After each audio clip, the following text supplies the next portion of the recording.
Hello and welcome to the Indy Author Podcast. Today, my guest is Kathy Meis. Hey, Kathy, how are you doing? I'm fine. How are you? I am doing great. Thank you. I will just say to our listeners, if they hear noise in the background, it's because we have a new black lab puppy, Charlotte, who is downstairs and she would like to be upstairs. So she's expressing her disapproval of not being able to be upstairs with me. Podcaster. Yes, exactly. She wants to be behind the microphone or chew the microphone, maybe. So just to give our listeners and our viewers a little bit of background on you, Kathy Meis is the founder and CEO of Bublish, a complete one-stop publishing solution for today's independent author. With more than 30 years of experience in the media and publishing industries, Kathy has served in a wide variety of editorial and management positions at some of the industry's leading companies. She's worked as a television reporter for CBS, was a founding editor of Forbes MediaCritic, and was a founding partner of PubSmart, an author-centric publishing conference held in beautiful Charleston, South Carolina. And Kathy speaks and blogs regularly about book promotion, author branding, social marketing, and discoverability. And she lives in Charleston. I'm very jealous of her. And she is a returning guest, having appeared in episode 119, which was Metadata is Your Brand. And so today we're going to be talking about the importance of specificity. And this is a topic that I had asked Kathy to come back to talk about because she gave a related presentation at the Women in Publishing Summit that took place a month or so ago. And I was just very interested in this topic and how it would play out for authors. And so, Kathy, I think that a good way to start these kinds of conversations is to ask, what were you seeing in the author community that led you to adopt this approach about the importance of specificity? Well, working with independent authors who have no name recognition in a very crowded book marketplace, and knowing how brands work, the idea of starting narrow and really delighting a particular audience and building from there is a great foundation for a strong author brand, which then can evolve into a micro brand that breaks through the noise. So as soon as someone can say your name and understand what that reading experience means, then they will buy based on your name. They will buy the book based on your name. And the big budget authors who have been in the business forever, they have this advantage because, especially in an online environment where you have 3 to 5 seconds to kind of capture someone's attention, if you have no brand recognition and someone doesn't know the type of reading experience that your name represents, you say James Patterson, everybody knows what that means in an instant. So that takes me a second. So if I'm shopping and I'm going around looking for books, I know what that's going to deliver. And so that has a huge advantage in an online market where you don't have that hand selling of a bookseller saying, I know you don't know this person, but you've come into my shop and you've always read these different authors. You're going to love this author. That's a beautiful thing for a new author to have that type of word of mouth sale. But in an online environment where so many books are purchased now, the vast majority of books in some genres, it's like 70 and 80% of purchases are online. COVID exacerbated that trend. That nanosecond, how do you get that across? Like, my brand means, my name means this type of reading experience, and specificity is one way to start to narrow it down so you can speak to a particular audience, describe your work in a specific way to them that they understand and do it quickly, and then bring them into a reading experience that at least they'll look at the look inside feature in an online setting so they can see if the work is something they're interested in. We're going to want to move to a discussion of books, but I wanted to start out selfishly with a discussion about podcasting using the Indy Author Podcast as a topic. And so I think this is an interesting illustration of content versus positioning. So when I started the podcast out, because of my love of the nautical metaphor, I wanted to talk about the writing craft and the publishing voyage, which pretty much covers every topic you could possibly want to talk about related to, I'll say, the writing and business. And I wanted to cast my net wide because I didn't want to burn through topics. I wanted to set this up so it could go on year after year, and I at least would still be interested in it. And I have done topics that address the interest of traditional as well as indie published authors. So I did an interview about how to write a query letter to get an agent. So I'm happy with the fact that I cast my net wide there, as opposed to, let's say, really niching down on content could be, it's going to be a podcast all about book formatting or something like that. Right. But I've sort of made the decision that although many of the topics are applicable to both indie and traditional authors, I'm not really plugging it to traditional authors because I want to niche down a little bit on indie authors. So using that as an example of content versus positioning, how does that play out in the book world? If somebody wants to cast their net wide content-wise, but they understand the necessity of niching down for positioning? That is a great question. I think it does come down to a couple of things. First of all, it comes down to your goals. If you really start with what you hope to achieve, doesn't matter what type of content you're creating, and thinking about who you need to speak to in order to achieve those goals. And then how do you provide content that delights that audience?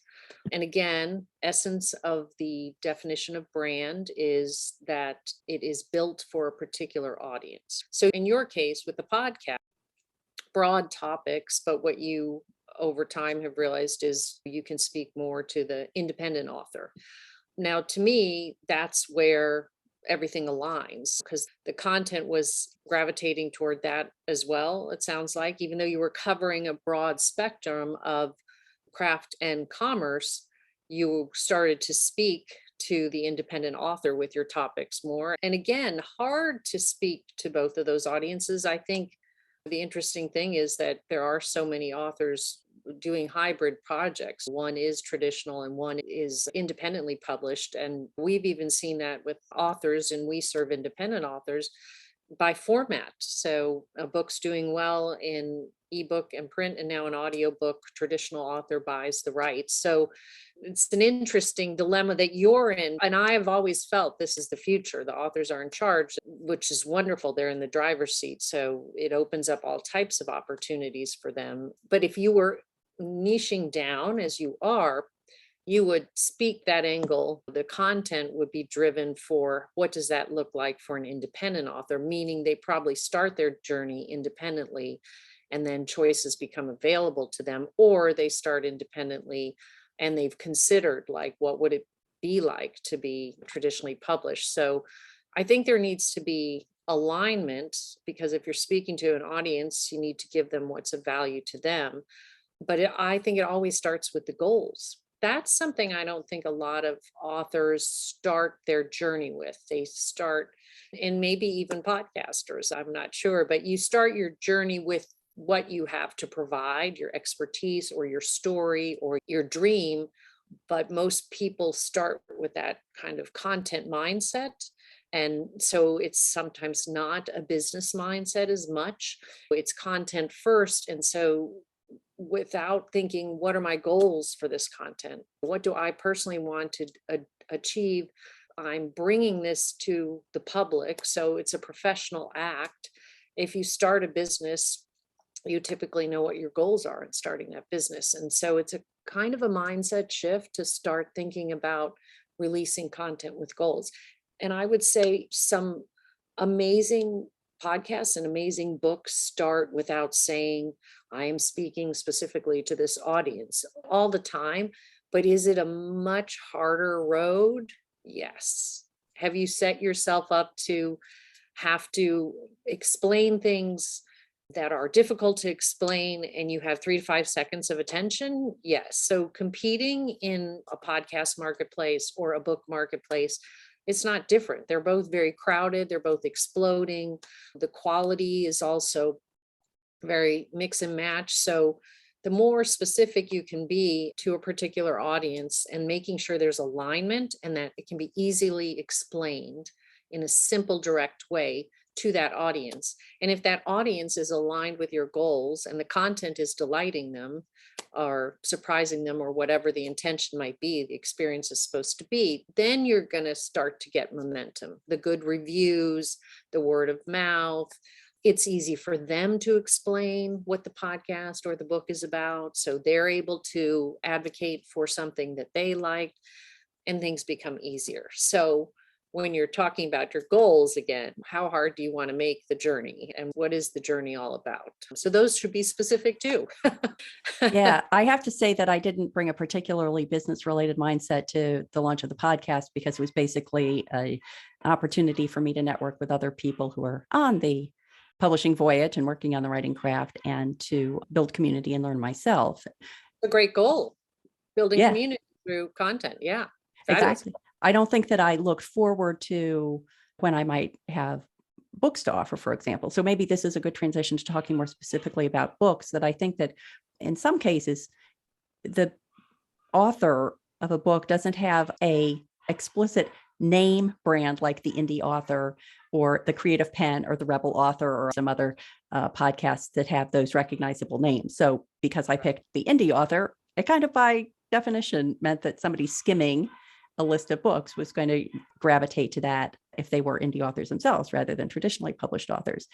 But I suppose that if you generalize this to nonfiction content, and then in a little bit, I want to talk about how this applies to fiction authors as well, that if you have content that you're creating under one guise, like my podcast content under the guise of the Indie Author, then there's nothing that would stop me from niching down in other areas. Let's say I take all my craft related podcasts, I pull the content, I make a book, and I put that out as the beginner's guide to the writing craft or something like that. And now I've niched down on a different area, not my Indie Author brand, but a different kind of slice of the niching pie. Does that make sense? Yeah. And then No, you can definitely title it in a way Go that ahead. makes that clear. And I think the thing that people don't realize is the narrower your decision around the audience you want to speak to, the more specific you can be in everything, like the title, the subtitle, the series title, the podcast name title. And you can almost say, this is for you in one of those fields. This is back to the last time we spoke around metadata and how much that drives discoverability, because people are searching, and those words that say whatever that may be, the craft of writing versus the business of publishing, those are two different phrases. And if you decided to gear yourself towards one, when you'd be attracting the audience that's interested in that, as an example. And with books, there are, in genre fiction especially, and in nonfiction, but let's start with genre fiction. So you have people looking for very specific types of reading experience. They just love, there's got to be a vampire in a book, or the cozy mystery was the one that I did at the Women in Publishing as an example. And interestingly, we were just repositioning these two sisters who are writing cozy mysteries together under a pen name. They're international, they're Southern, they're travel, and finding a way to describe that at the top. It's a reading experience, and some people love, that cozy. I mean, it's so fascinating that there's culinary cozy, there's animal cozy, So if you just love a type of reading experience as a reader, you can find that if the author has described it literally in these fields that you enter. It's just like a massive neural network. How does that neuron reader meet with your product page? And it's through these specific phrases that describe the reading experience. They're looking for it, you have it. But if you don't have a way to connect with their signal in this massive neural network, you miss that opportunity to show them your work. And they may very well, if you have a product page that's clearly speaking to them with the title and the cover looks right and the synopsis reads right, and maybe you've got that perfect review from a blog that they read because they're really deep into this type of reading, and maybe an introduction. That was one of the things with these two authors that we suggested as a result of some of the work we were helping them reposition for maximum discoverability, was, could you talk about these two sisters? It's a couple of sisters. They're amateur sleuths, but they're sisters. Sister fiction is a thing. So, Funny. they're Southern, they're savvy, and they're traveling the globe. And it was funny because I was trying to pull out brand statements, and she's, well, it's just, they're great characters. They're having a lot of fun, and they just find dead bodies everywhere they go. And I'm like, yeah, that's funny. They just go to these places, and the bodies are only part of what the reader's looking for. This is a very particular kind of reading experience. So that's the challenge, right? And that's why being specific in your goals, being specific in the audience that you're speaking to, no matter what type of content you're doing, because there's just so much content. And knowing that your book or podcast is not for everyone, never will be, shouldn't be. And that's the big mistake people have. Well, I think everyone's going to love this book. And that's one of those, I'm like, oh no, let's not go there moments for me, because it's not going to help them find an audience that's going to love their work. And it's just magic when it actually happens. But it's one of those things that's hard to describe when someone has created something and you never want to stifle that creativity. But if you think, let's think about how this book opens for the audience that's probably going to read in this genre. Let's think about the reading experience they're expecting, and they don't know your name. It comes back to, you can't just say your name and people are like, oh, I know what that means, but you want to get there. And that also is a reason to start with something smaller and build a kind of small, very dedicated community of people, and it gets the momentum going. And it's crazy, but it's the opposite of what people think they should do. Yeah, I want to point listeners to episode 122, which was using data to guide your craft with Nat Connors. And that was about how you could, I think both of us kind of steered away from the term right to market, but understand where a reader's interest was, so that if you were writing with a goal of making some money at it, that you would have this extra data that you could base that decision on. So I think that we may loop back to that, but if someone is just writing the book of their heart and now they've written it and they have to decide who to market it to, I think that the fear that keeps people from being more specific is, am I limiting my audience too much? So if I'm writing Southern Sister travel culinary cozies, then am I shooting myself in the foot, because that group is so much smaller than just cozies or mysteries, or hey, it's fiction, exactly what you're saying about you don't want to cast your net too wide. So how do you reassure people, if in fact reassurance is the appropriate response there, that they're not shooting themselves in the foot by niching down? Yeah. And so in this case, they just wrote what they love. These are the kind of books they like to write, and went out there and now trying to position them. And so almost every book does have more than one audience, even if it's not from a clear genre perspective, it's from a theme perspective. In this case, it's travel and sisters, and also a cozy mystery kind of structure. So you don't want to go too narrow, but you also have to realize that algorithms are part of what is bringing you up. And also these algorithms, there's no gray area. So there needs to be at least an understanding of that and how readers can find your work. So it doesn't mean that you're going to make one of your characters a baker so that you can be in the culinary cozy.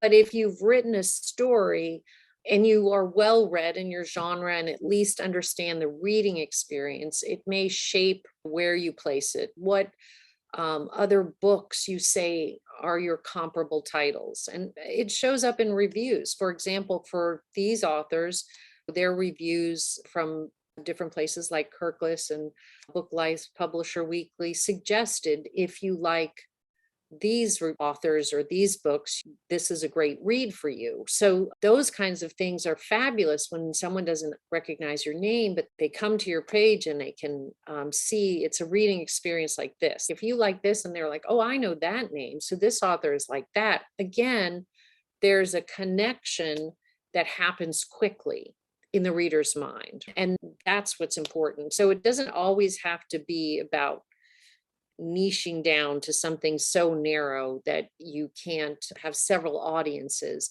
but it's really understanding the landscape of your book and dissecting it and looking for comparable titles and comparable authors and comparable tone or reading experience. It comes down to the kind of emotional experience people want to have when they read something. Do they want to be scared? Do they want to cry? Do they want, literary fiction? Make it hard. If I go to a movie, I want fluff. It's totally different experience for me. So thinking of the type of experience is bigger than genre. It's bigger than keywords. It's bigger than your title. It's thematically tone and pace, and how much is about plot versus characters, and different genres tend to have different balance of that. And being well read and being able to then specifically say, if you like this, you might like my work. That's huge to be able to say that, or to have a reviewer say that, and you can put that at the top of your synopsis, because in a matter of seconds, someone goes, oh, that makes sense to me. And that stops them. And then they read the opening. And then if the opening respects that kind of reading experience and gives it to them, they may take a chance on you because they don't know your name yet. Your book isn't something that they recognize the title or the series title yet. So that's where it really matters. It's not just about recrafting the story. It's about understanding that little world that you should live in to really start to create momentum for readership and a fan base. Just a quick break from the interview. Are you getting value from the podcast? Please consider supporting it and all the work I do at the Indy Author by becoming a patron. To pledge a monthly contribution, go to patreon.com/the Indy Author, or to make an occasional contribution, perhaps to indicate the value that a specific episode or resource provided to you on your creative voyage, scroll to the bottom of any page at theindyauthor.com and click Buy Me a Coffee. And now, back to the interview.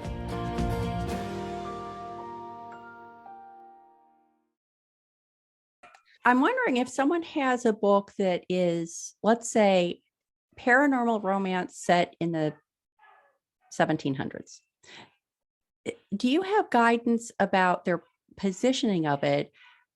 How specifically they have to try to find readers of paranormal romance set in the 17th century, or whatever era I said, as opposed to saying, well, it has a paranormal aspect, so I'm going to promote it to paranormal readers. There's a romance aspect.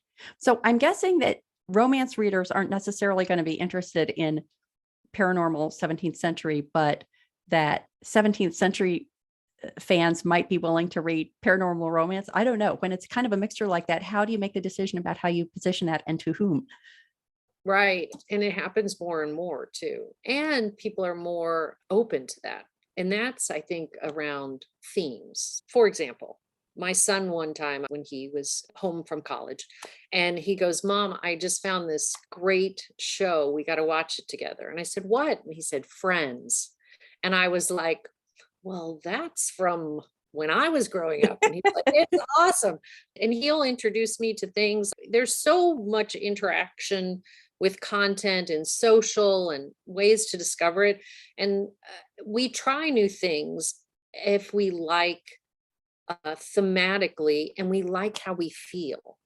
If we like how we feel. So Yellowstone, someone in my family introduced me to it, and I really loved the characters. I thought it was really well written, too violent for me. Other people, it's great, but that's something about how content makes me feel. And so I think the challenge is to be very specific about, it's not just about genre. Is it paranormal? Is it romance? Is it this? It's about the reading experience and how a work makes you feel, and being able to say very specifically what that journey looks like. Honestly, it has to be truth in advertising.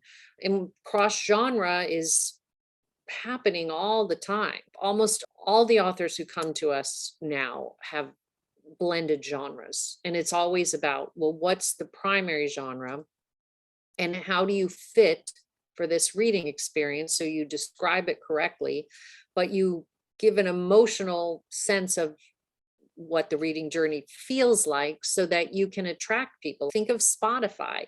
It's those circles, like where do they overlap? So if you like a certain kind of music, they're going to take you just over here to this other kind because it bumps up, right? That kind of change is happening. And algorithms are also driving some of that, like on a place like Spotify. And the same thing can happen in books. There are more and more subgenres. All of that comes from a world where we had physical bookshelves. So it's still an imperfect system. But the key is if you can get someone there and you can emotionally tell them what the reading experience is like and just get them to sample the book and see if it's a fit, that's a win. In a world where they have so many choices, you have to stop someone with something that speaks to them. And it is really a kind of an emotional, I want to be happy, I want escapism, or I'm really into the plot twist, I want to be shocked, I want to be, those are important things to understand specifically about the journey you're providing and be able to articulate that to someone. And that also comes back to who else provides a similar type of reading experience like this, someone with a more recognizable name. So you can say, if you like this author, you might like this, or you like this title, you might like this. But genre bending is here to stay. It's what keeps things interesting. But if your real goal is to make a lot of money and build a brand for yourself really quickly, it is simpler to write narrower, build that brand, and then do the Spotify. Now move that audience over because they trust you and they're going to go with you. And that's a business and creative decision. It's a business decision in a creative field. Understand that, what you want to do, go back to goals. The idea of what bookshelf it would be on is interesting because I never really thought about it this way, but the availability of ebooks and online retailers and indie publishing, I think it's opened up a whole new perspective because I don't care how big a bookstore you have. If someone read a book about 17th century paranormal romance and they really wanted more of that, that shelf is probably going to be pretty small. Exactly. In the physical bookstore, whereas you go online and you can find like an almost endless supply of it. So I don't know, that's a question that was just, I had never really thought about it that way. The enabler of the additional content enables more and more specific niching. The genre benders create new subgenres all the time. Yeah. But the interesting thing is that it's still, from a mindset perspective, then there's just a new shelf built. So wouldn't it be fascinating if someone flipped that whole construct on its head? And I think that's coming because to me, it is a challenging endeavor. You even see it in all of the different coding systems. I remember at one point, I don't know if they've changed this, but ISAC codes, which are behind the scenes driving placement of books in places that make sense from a traditional kind of approach to the book business. And they didn't even have a majority of subgenres in women's fiction available at some point. And I remember speaking to some highly successful authors in that world who, were self-publishers, and how frustrating they found that, because anytime they wanted to go into a traditional channel where that little code was required, they didn't have that little code. So maybe someone will shake this up, but it is a challenge for authors.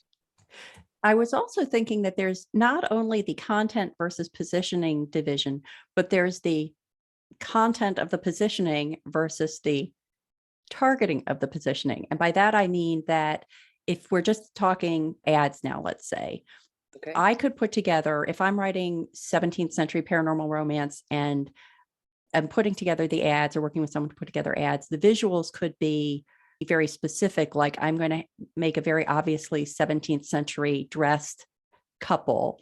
And now I'm going to target people who like historical books of that area. Now I'm going to do one that's plays on the paranormal. Now I'm going to do one that plays on the romance and target each of those. Or I can kind of do the Spotify thing by implying one of those three, the trifecta of paranormal, romance, 17th century, but I'm going to put it out to a wider audience.